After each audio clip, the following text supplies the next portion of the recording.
They say never. I say never tell me what to do.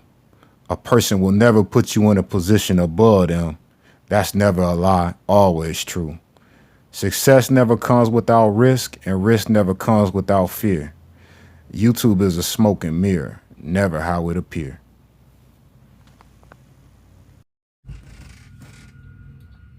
Hey, this your boy Icewater come back at you with another video for November. This gonna be my outlook on the trucking industry for November 2022. If you could do me a solid though, man, just like this video and share it out, man. Let's break the algorithm with this one, man, because I feel like, you know, my video is pretty valuable, especially like if you want a one-stop shop to find out what's happening in the trucking industry with all that. I ain't really gonna call it mumbo jumbo, but in layman term, man, this the right video for you. So let's jump right into it, man. I ain't gonna waste a lot of time. I'm gonna give it to you. As far as the imports, the container world, man, is slowing down. I know people that people in the rail yard starting to see this, and even people on the ports are starting to see this, man. This Christmas season, this Black Friday rush ain't gonna be what it usually gonna be. This Christmas season ain't gonna be what it's usually gonna be. You can call it peak season, you can call it what you want, but a lot of the things are starting to catch up, and the demand simply is not there from the public because of the fear of what's going on. You add that to the fact that the warehouses are pretty much full because of all the trucking that's already been done, you know, when everybody got a truck. You add that to the fact that all the equipment and stuff that was ordered during the P word has starting to be delivered. That's more equipment hitting the market. It all leads to oversaturation once again, even more than it was before. And I know some people like, well, some carriers going out of business and all this and all that. It would take a lot of carriers to go out of business for this trucking market to be stabilized, and especially on the spot market. This kind of reminds me of 2009, 2010-ish, what we seen around that time when I first started entering the trucking market. And don't get me wrong, I see the same reports that y'all see come across my screen, and they like, oh, well, this is reefer rates rising this week, and flatbed is doing this, and dry van is doing this. And I'm like, rising from what? Like, it can't do nothing but go up based on where it was at. So whenever you see them type of articles, always ask yourself, well, what are they comparing it to? Because if you're comparing it to last week when they was paying 50 cents a mile, and now this week they paying 52 cents, yeah, it's rising, but it ain't the type of rise that we would think the way that they writing these articles. So don't be fooled by the pump fake, I guess is what I'll call it. And we seen the pump fake with the when the hurricane hit and stuff like that. We seen the pump fake then. Right now we kind of seeing a pump fake with the cheese moving out of Wisconsin, but it's actually going to places where it's challenging to find a reload. So it's not really making all that much sense, especially when you add into the high diesel prices and you paying for diesel in the truck and the trailer. We kind of see the pump fake a little bit going into Florida, and that really got to do with the grain. But again, if you're not connected in Florida, you might be able to get out of Florida right now if you're at the top of Florida, but if you going down inside Florida, good luck. I do still think that there's room for the rates to go down even further in the trucking industry.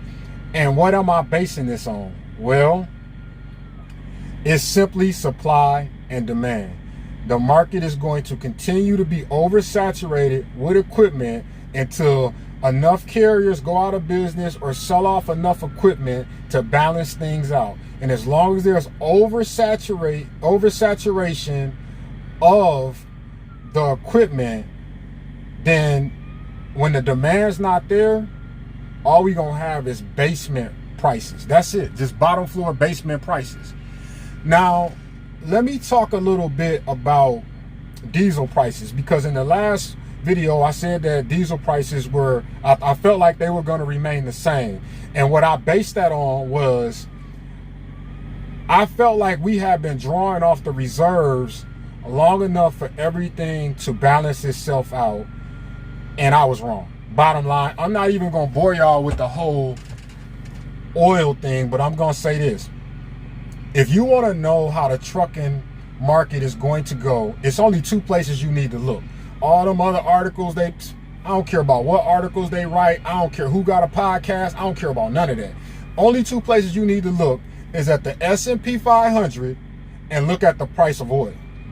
They will let you know what direction the trucking market is headed in, because they are a reflection of the condition of the people in the U.S. And when I say the condition of the people, I mean, are they gonna outspend their money, or are they in reserve mode? We gonna call it reserve mode. You gonna hear a lot. They gonna fear the unknown.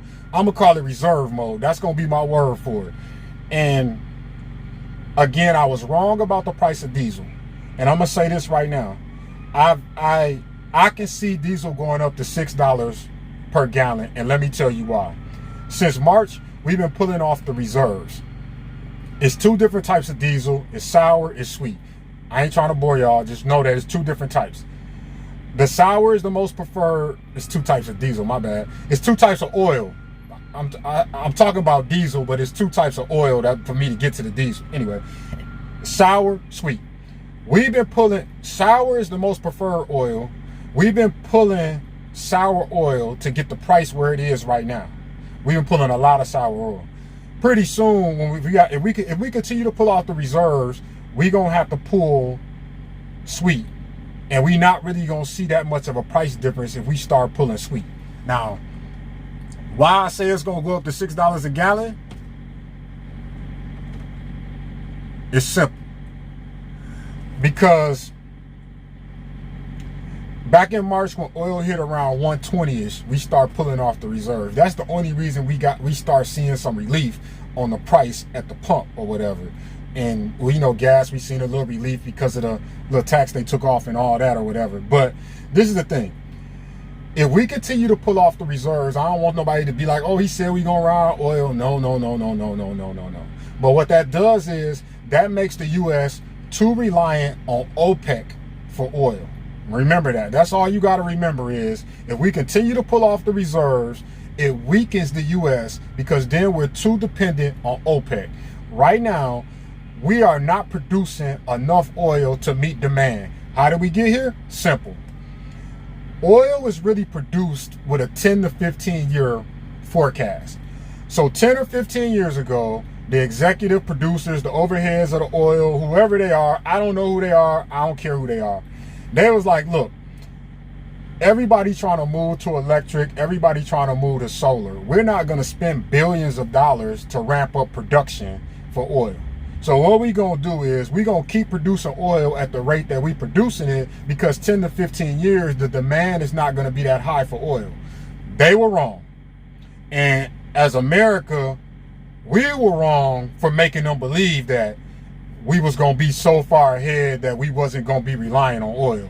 Well, now we relying on oil, and they like, well, we're not going to spend the money necessary. Even if we did spend the money, you would see it right now anyway. But why would we spend the money when we not going to see that money for 10 to 15 years when we surely y'all be on electric and solar in 10 or 15 more years? So what the U.S. said, what the U.S. is saying now is, if they bring the oil price down to $75 a barrel, they will buy a whole bunch of oil to help replenish the reserve and take it off the market. A whole bunch of stuff y'all don't care about. What y'all need to know is this. The price of diesel is going to continue to go up because we're constantly pulling out the reserves and we're not making enough. And by pulling out the reserves, if something else happened outside of Russia invading Ukraine, we in trouble if the price of oil continues to go up. Right now, I think we about $85, $90 a barrel or something like that. If it go up again, the U.S. is in trouble. And people are so fearful about something happening that it just may go up again. So that is my take for November. What I want you to take away from this video is this. It's still room for spot market rates to continue to fall. And what I think that we're going to see is a lot of contracted freight rates being renegotiated because those customers have the opportunity to go to the spot market and get the freight moved a lot cheaper than what those contracted rates are. So either the people with the contracted rates are going to have to come down, which is going to hurt them because diesel is steady going up. And even with the fuel surcharge, it's not going to cover, it's definitely going to help. But remember, the fuel surcharge is often a week behind. So it's a little bit smoke and mirrors. So the contracted freight is definitely going to be affected by the continual decline in the spot market. And what does that do? What does that do to small independent carriers? It puts more pressure on the small independent carriers to find different ways to cut costs. And I think one of the best ways right now for a small independent carrier to cut costs is just stick to loads that deliver next day. Time is of essence right now because you got to work 3 times as hard as you had to work before. So if you got to move your truck, try to keep in mind that time is of the essence. You already, if you moving your truck right now, seven times out of 10, you getting basement prices. We just gonna call them basement prices. With those basement prices, you got to make sure you got a good fuel discount, and you got to make sure that you running your truck as efficient as possible, where you going, and you got to make sure you're getting that freight off your truck as soon as possible. No more holding on to the freight. Look, that's my wrap up for November, man. I'll see y'all again in December, and I hope to have better news. Been through a lot of pain in my life, and I pray the Lord take it all away.